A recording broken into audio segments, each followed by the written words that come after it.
Sometimes the limit to greatness in our lives that we could experience is due to looking at our life and the opportunities that are before us through a lens of self-limiting expectation and anticipation of a shortfall in our own abilities, not taking into account that God is with us, guiding us each step along our journey.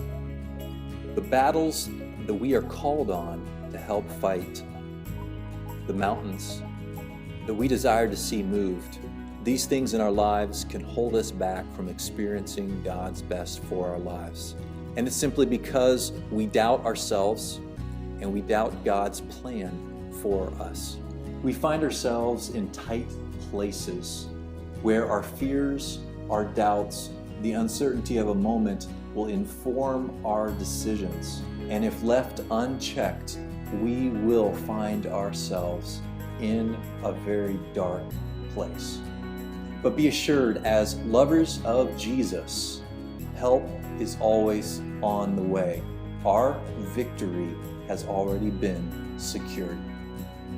I invite you to join us as we journey through the life of Elijah. Over the next 6 weeks, our conversation will revolve around Elijah, who he was, how he lived his life, and how God always showed up in that moment in his life that he needed him most.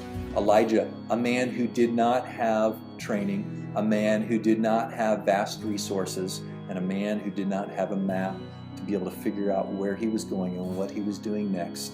No, he was a man who had God, and with that God, he was unafraid to face those challenges that were right there in front of him. The confrontation that God called him to, he stepped right into.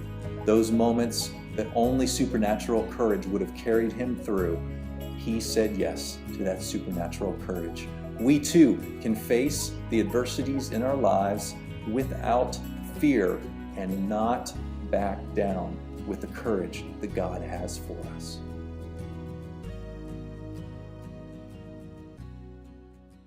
One Desire Church, a place of faith, hope, and love.